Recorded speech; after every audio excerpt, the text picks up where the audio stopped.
Welcome to Two Guys, Three Crowns, the podcast that talks about what it's really like to live in Stockholm, Sweden. I'm Sean, and with my fellow American Rodney, we break down the good, the bad, and the just plain weird. It's quite the journey, so join us for the ride.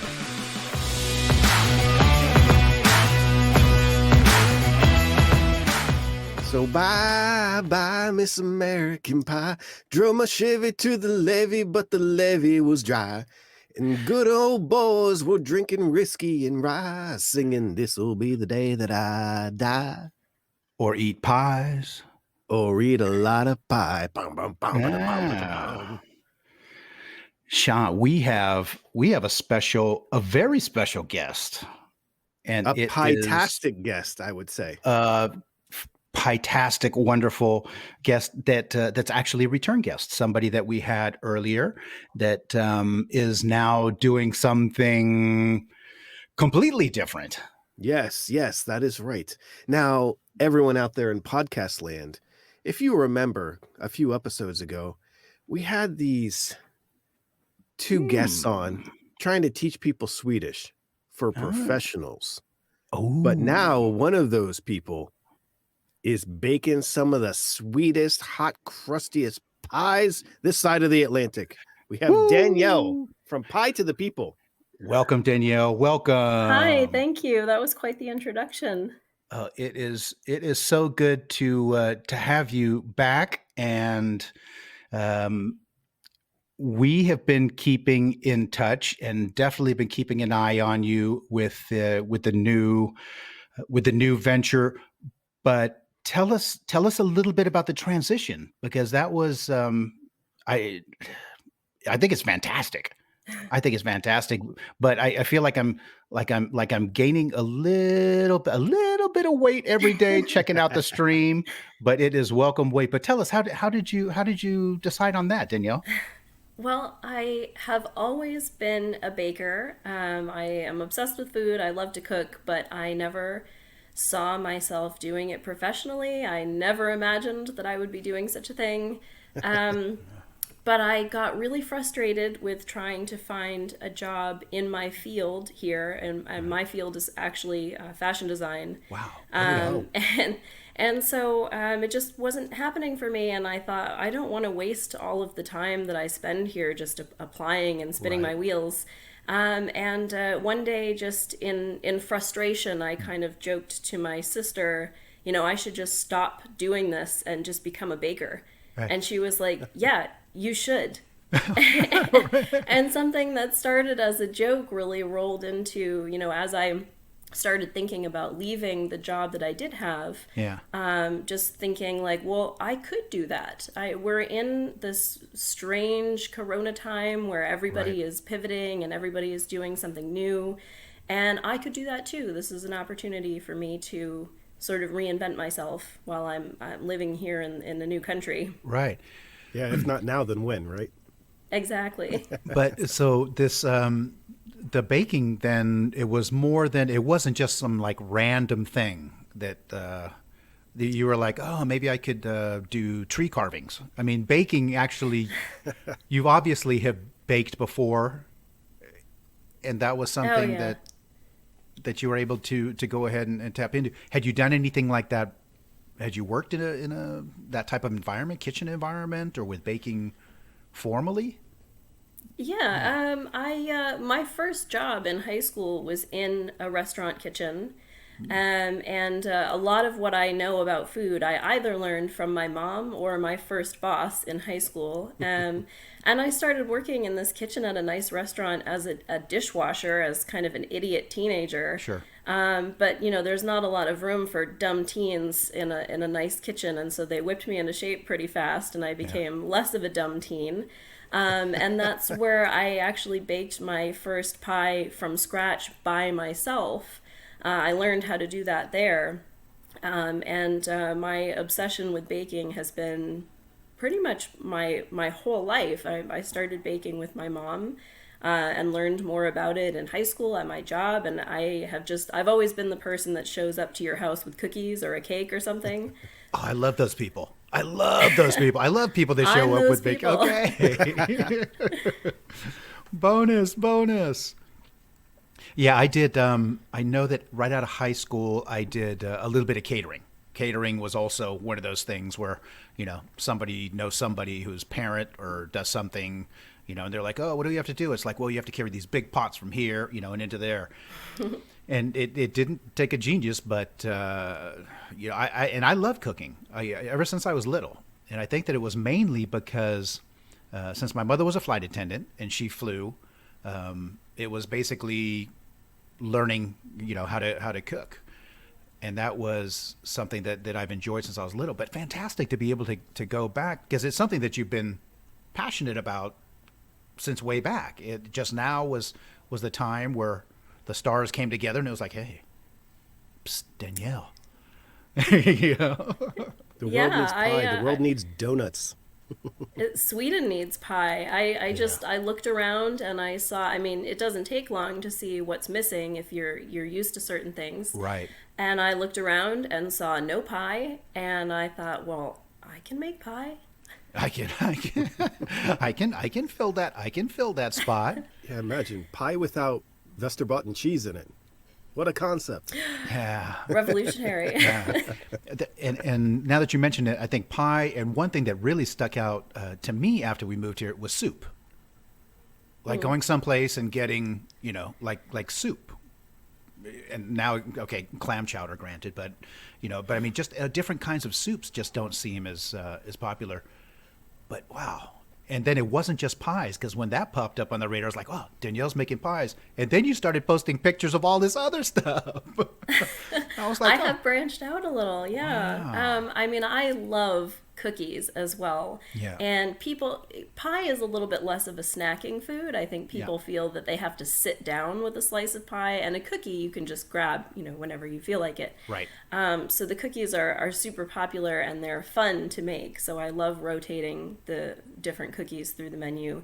And then as I got really comfortable with how I was working and how I was allocating my time, I started to think of all these different things that I wanted to make, like hand pies. Ooh, and I'm making these fancy Rice Krispie treats now. Yeah, saw those. And they're just fun. They're fun, and they're the kinds of things that people look at and they say, wait, what? Right. And that's exactly what I'm going for. So if I can have fun making it and it's fun to eat, then it will probably appear on the menu. Oh. Yes, it's fantastic. Rice Krispie treats I tried when we moved here. We brought them to a little class thing. I told Lynn, I was like, look, I'll make Rice Krispie treats. Nobody touched them.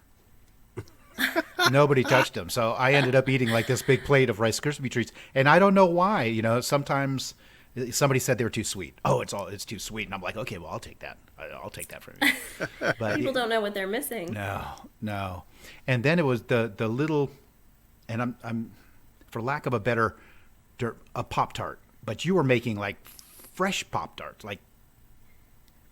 Yeah, I sort of affectionately call them nostalgic name brand toaster pastries. There you go. Call them, That's you right. can't call them Pop-Tarts. I don't want the Pop-Tart company to come after me. Yeah. If you think that a Pop-Tart is a breakfast pastry, just wait until you have a freshly baked, flaky hand pie. It's a very different experience. Oh. Mm. Well, yeah. Now, how's it been since the launch? Again, we're in COVID times. It's different times. A lot of people have transitioned, and started doing things that they weren't either prepared for, but now was kind of the time to do it. How's it been? It has been. We're in such a strange time, and everybody's behavior and habits are different. And I work in sort of an unusual way. Of course, it's pre-orders and you have to pick it up. So everything about this has been unusual. And I only started at Thanksgiving this past year, so I'm still pretty new. So every single month, every week, every problem I encounter, everything I do is the first time that I have to solve that problem. Right. So it's been just jumping from one panic-inducing problem to another, but also extremely fun and very, very rewarding, because a lot of people have found me and been like, I've been here for 10 years and I haven't had a decent slice of pie in a decade, and I'm so excited. Right. So it's been really, really fun and interesting. And I mean, I when I started, Thanksgiving was my very first official week in business. And at that point, people were ordering from me from a Google form. Yeah. And like, I remember that's yeah. not a normal way to order from a business. So I will be forever grateful for those people that ordered their holiday pies off a Google form from somebody brand new. I had no reputation and nothing to recommend me except an Instagram feed. So I was so happy that those people trusted me and have come back for all the holidays following.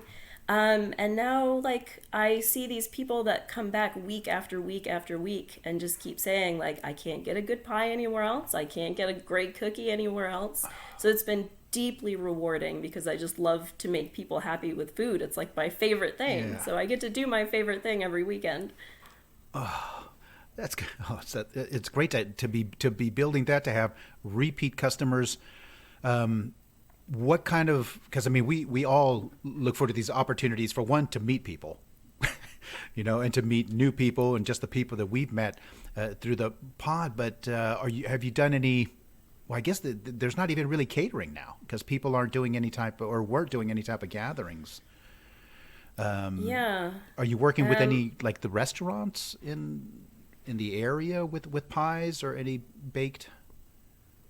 No, not yet. As you said, nobody's really doing any catering. Right. Since I've started, I've had so many people talk to me about sort of possibly doing catering, and time after time, all of those things have been canceled. Right. Because it's always like, this is what we hope to do, and it's going to depend on the regulations and things like that. And working with restaurants is something that I really want to do. Right. But I've really taken my time in getting to that point and approaching that, because so many restaurants and cafes are closed or thinking about closing, or just can't take on dealing with anybody else because they might not make it through the next year. So in terms of working with other people, I've just been like taking my time. I do everything in baby steps, and just gonna keep doing what I do every weekend and sort of really slowly approach new things so that I can be very cautious about everything. Right. Yeah, I mean, that's the flip side of the excitement of starting something. Just happens to be, I think Sean and I yesterday, we figured out that we have done, what did we say, more episodes during COVID than we have non-COVID. Than non-corona. Oh God. Unbelievable. But the way that it has affected, like you said, especially with restaurants, with restaurants and food places. So we're hopefully seeing a little bit of lighter days in the wings here. I am curious to know, though, so given all of the corona restrictions and everything like that, how does this thing work right now? Like, let's say I'm interested in some of the delicious confectionaries that I find on your Instagram page or your Facebook page. How do I order? And is there, like, does it change every week? Is there a limited supply? Do I have to be like up at like 6 o'clock in the morning ready to buzz my order in? What's going on with this thing? Well, it is, I do take limited orders because I'm just one person. So sometimes people will try to order and find that a day, like Friday is always the first to sell out, and followed by Saturday. But the menu changes every week, and it's a very limited menu because it's just me doing all of this. And there's a link in my Instagram profile, and in my Facebook, there's a button that says like start order, and it takes you to a little order form, and you just pick out what you want. And then I send a confirmation and your total, and I take payment by Swish. And right now I'm actually working with a third-party like restaurant payment company to make the ordering and payment process a lot easier for people. Nice. So in the next couple of weeks, that's going to change, and I'm really excited about that. But you can order through my Facebook or through my Instagram, or I mean, sometimes people just DM me and say, "Hey, I want this pie. This pie. Hook me up." Yes. But yeah, I right now I take orders for Friday, Saturday, and Sunday. and people come to my location in Gamla Stan to pick up. And I actually work up on the second floor in a kitchen that I share with a restaurant. And so when people arrive, they call and I bring it down to street level. Oh, nice. You're like out the window. Okay, you ready for your pie? Are you ready for your pie? Stay back. I'll toss it at you. I have considered installing a little pulley from the window to just lower the pies. The pie bucket. Here comes Danielle's pie bucket. Yeah. And Gamla Stan. So, I mean, you get baked goods and a view. I mean, you get to be down in Gamla Stan. Yeah, I'm on Västerlånggatan, so I have my workbench right in front of the window, and I can sort of peek out onto the street and see what's going on, and yeah, it's a really cool place to work. Now, where do you think that this, where do you think that the journey, where will the pie and baking journey, what does that look like coming down the road here? Is it something that you would like to take over Sweden? Be like, that's Danielle, the pie person? What would the next step be? Well, I would be happy to be the pie person just for Stockholm. Okay. I don't really have any huge Sweden conquering motivation. Yeah. I would love very much to have my own little cafe space. People ask me all the time, where can I get just a cookie? Like, can't I come in and sit down with a cup of coffee and have a slice of pie? And I really want to offer that to people. That's how I would prefer to work. I have worked in cafes before and I enjoy it and thought I'd rather be in charge of this operation. Right. Yeah. So hopefully in the future I may have a space of my own and people can come in for a slice instead of a whole pie. But who knows? You know, I feel very sad for all the businesses that are struggling right now, but it does make me wonder if in a year or so properties will be a little bit more obtainable for people like me who are new. Sure. So I'm kind of just waiting and keeping an eye on things to see what opportunities are going to arise in the next year or so. Now, does that mean, like, let's say the dream comes true. You've got, let's say, a archipelago fronting little window that you're working from in your own place. I'm so curious, is like making these kinds of confectionaries like pies and nostalgic name brand hand pies that shall not be named, that's, I would imagine, a little bit different than a traditional baker. It's like someone who's making bread that's getting up at 4 o'clock in the morning every day to go make bread. Like, that doesn't seem quite like quite like what you have in mind there. It is a little bit different. Pies actually, they're a bit time consuming in that you cannot take it out of the oven and eat it. Pies really, there's sort of an idea that you can have like hot, fresh pie from the oven. But if you bake a fruit pie and then cut into it right away, you will have just destroyed your fruit pie. So they have to be baked and then you have to just leave them alone for 5-6 hours. So a lot of the fruit pies get baked the night before and they set overnight. And then in the morning, you know, they're fresh and ready to go. But things like cookies and hand pies that don't have to set for a long time, they can be baked in the morning. So it does mean that I don't have to start at 2 a.m. Right. Or like I don't have to start at dawn like a bread baker would. Yeah. Very Wow, cool. yeah, Very cool. That whole thing with letting it set, and it's funny that you mentioned that because I don't know when it was, but I remember doing a cherry pie and thinking that I could cut into that thing as soon as it was done, but it just kind of did its own thing. But, Splat. We live and we learn. But what other kind of let's see, baking or pie tips would you have? I mean, I assume that ingredients, even though they might be simple ingredients, is important. Yeah, and the ingredients that go into a pie crust are very, very basic. I mean, it's literally just butter, flour, sugar, and a little bit of salt. And so you need to use good butter. Right. Don't, like, a lot of home bakers have margarine in the fridge. You can't do that. Don't try it. It won't work. Uh, if you are making a pie crust, you really need to keep it cold as well. So keep everything in the refrigerator. I even put my butter in the freezer for a little while. And when I'm rolling out my pastry, actually one of my favorite kitchen tools is my husband got me for Christmas this past year a glass cutting board. And I chill it and use it to roll out my pie dough so it stays colder longer. It gives you a little bit of wiggle room in terms of how long you can touch it, how long you can keep it out of the refrigerator. So if you're going to make pie crust, just keep it cold because you don't want your butter to melt before it hits the oven. Wow. Are you taking notes there, John? I've got like this expression on my face is just like that. The more you know, that star that shoots across the night sky. Yeah. I can't wait to tell my wife. I say, we have to buy butter. I said, Danielle said, we have to buy butter. We can't do margarine just in case we ever decide to bake a pie. Good butter. Yeah. Real good butter. Rhubarb. When I think Swedish pie, favorite. I think rhubarb.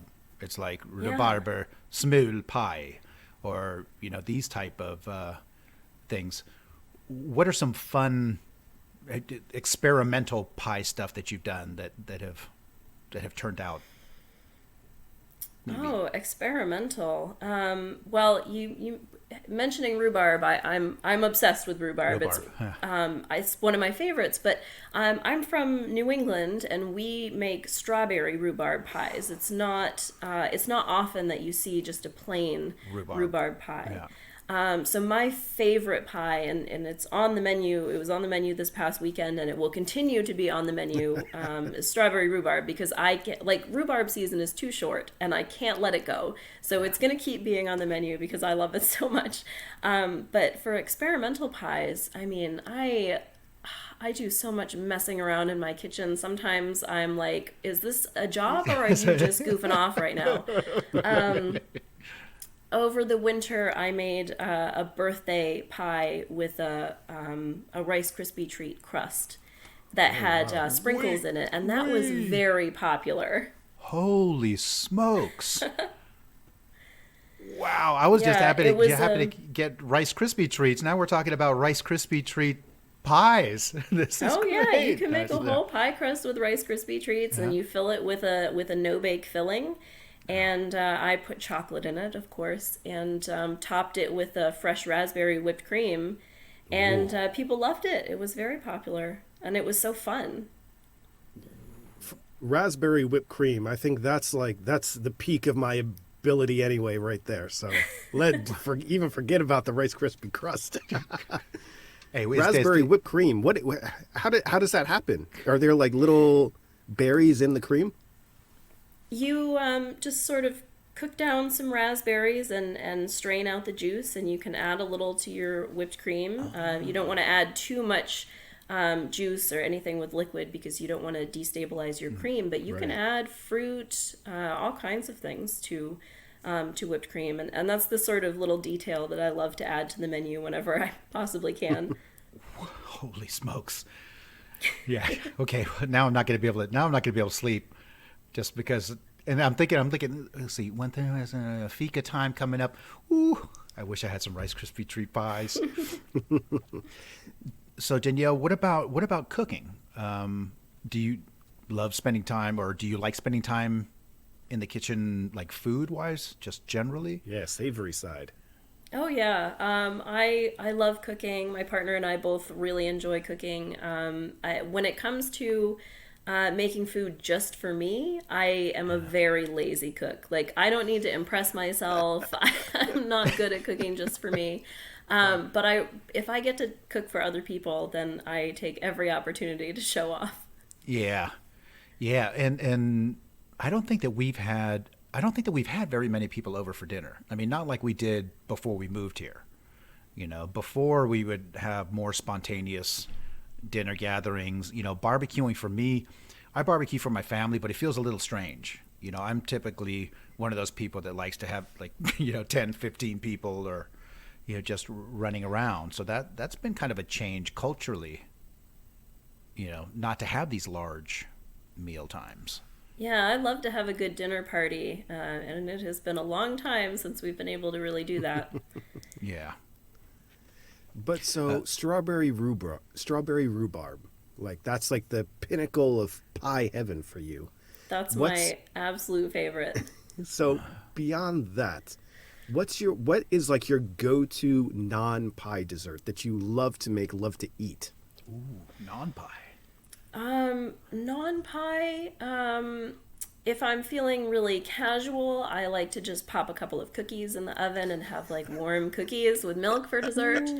And if I can put a little bit more work in, I like to make little cakes. Sometimes I feel like I shouldn't admit this because I'm like the pie girl, but sometimes I just want cake, and I just have to make myself like a little chocolate cake.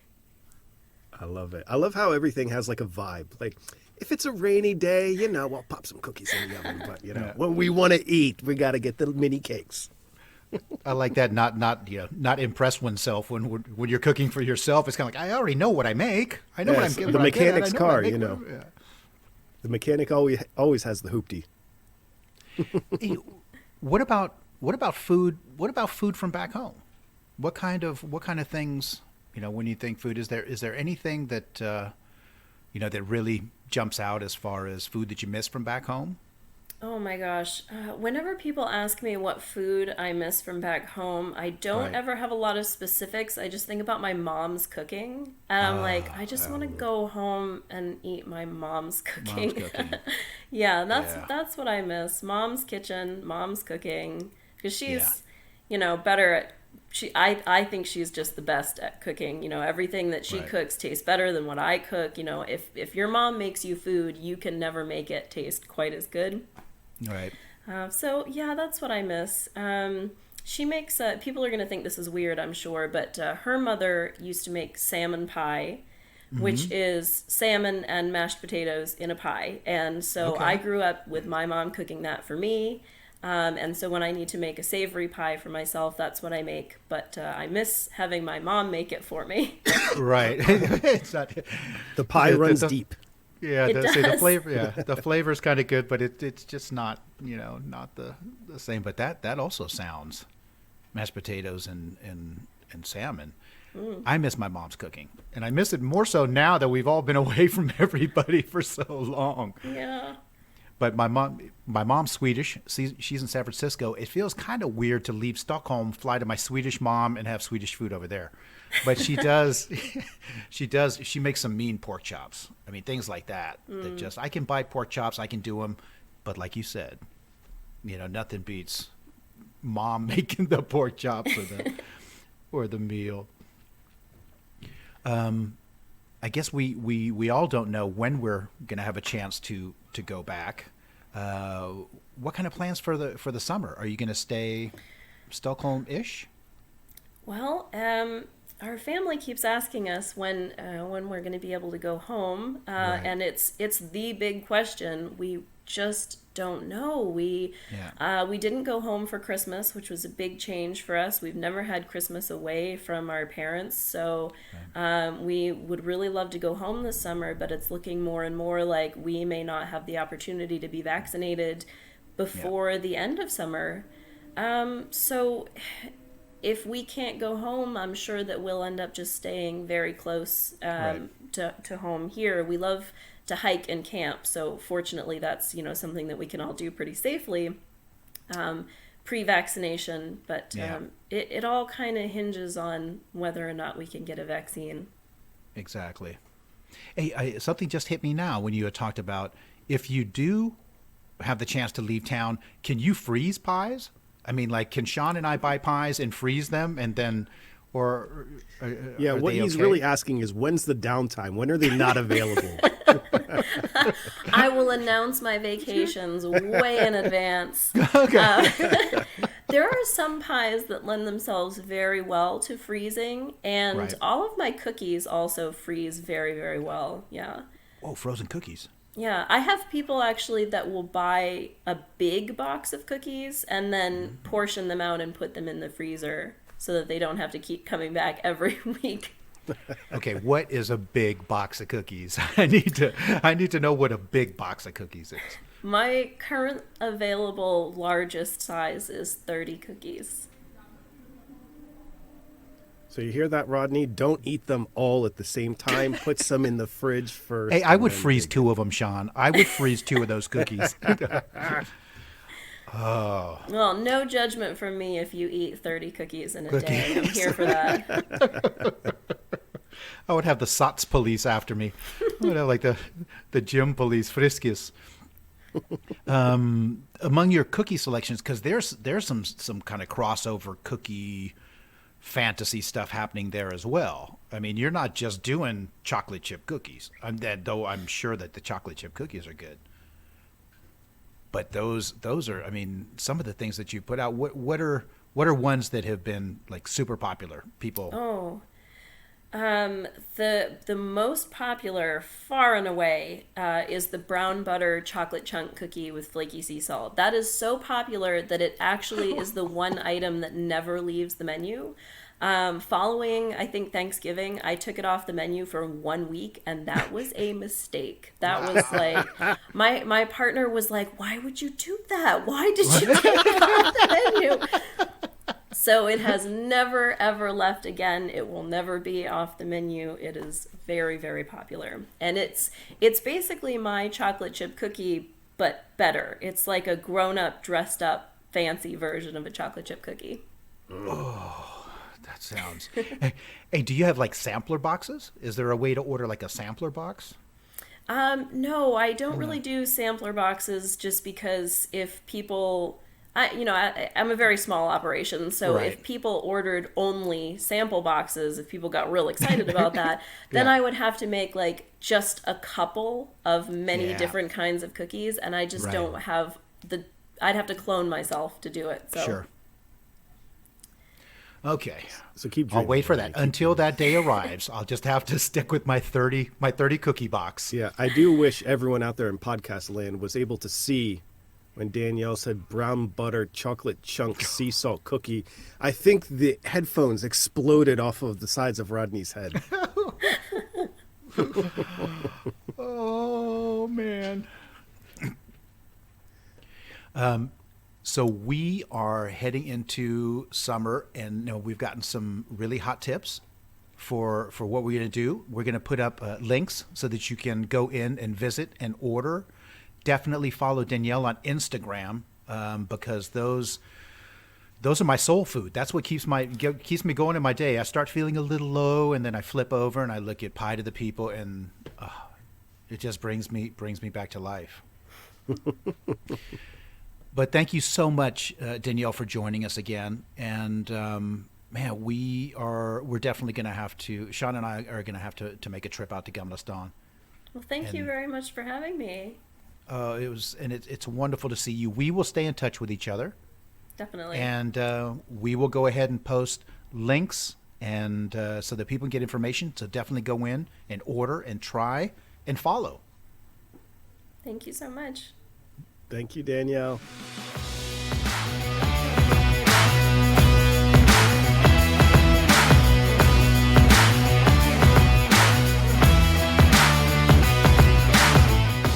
That'll do it for this week, everybody. We want to give a very special thank you to Danielle from Pie to the People for stopping by and sharing her exquisite knowledge of pie-ifying just about anything. You can check her out on Facebook. Just search Pie to the People, and you definitely got to check out her Instagram page. It's at Pie to the People _STHLM, as in Stockholm. We'll put those links in the description of the episode. Go check it out, make some orders, eat amazing confectionaries, and then come back here next time for more Two Guys, Three Crowns.